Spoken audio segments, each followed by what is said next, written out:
मान लेते हैं आपको किसी कंपनी की वजह से आपको बाहर भेजा जा रहा है देश विदेश में।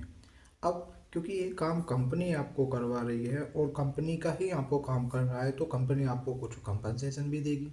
कंपनसेशन इन द सेंस कि वो आपको रहने के लिए, वहाँ पे खर्च करने के लिए ज़्यादा अमाउंट देगी। अब ये तो आपकी सैलरी में क्रेडिट हो गया, जो ज़्यादा अमाउंट आपको सैलरी में दिख रहा है अब उस पे उस अब यहाँ पे इंडिया में टैक्स भी लगेगा। तो टैक्स लैब में वो ये तो नहीं देखते कि कहाँ कैसे है। तो जब आप पे टैक्स लग चुका है तो उससे आप बचेंगे कैसे? हाल ही में ये इंसिडेंट आया है जिसमें दिल्ली हाई कोर्ट ने ये बोला है कि अगर कोई भी एम्प्लॉय सपोज करेगा देश से बाहर जाता है, अब जब वो देश से बाहर जाएगा तो उस पर टैक्स तो लगेगा, क्योंकि वो इंडियन के करेंसी में जितना कमा रहा है उस पर टैक्स लगेगा।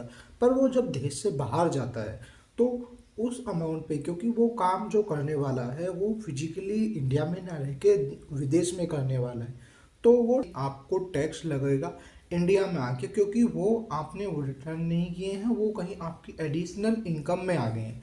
तो ये आपको भत्ता मिला है कुछ भी, या कुछ भी एक्स्ट्रा इनकम जो आपने हो गई है, उस पर ज़रूर टैक्स जरूर लगने वाला है अब आप पे। ये भी एक प्रावधान है जो इंडियन टैक्स देखता है। आप कभी बाहर जाते हैं इंडिया से बाहर, उसमें ये भी देखा जाता है कि आप इंडिया के ही सिटीजन हैं। इंडिया के पहला तो ये देखा जाता है इंडियन सिटीजन है। इंडियन सिटीजन होने के बाद में आप रियलिटी में इंडिया में प्रेजेंट थे या इंडिया से बाहर प्रेजेंट थे। अगर आप इंडिया से बाहर प्रेजेंट हो तो आप एनआरआई की कैटेगरी पर आ जाते हो। अगर आप इंडिया में ही प्रेजेंट हो तो आप पे इंडिया के अकॉर्डिंग टैक्स लगता है। एनआरआई की कंडीशन में आपको जिस देश में रह रहे हो उस देश के अकॉर्डिंग आप पे टैक्स लगेगा। वो उसी देश का, और सारे जितने भी लोग होते हैं वो वहाँ के चलते हैं। इंडिया आप पे कोई टैक्स नहीं लगाता इस कंडीशन में।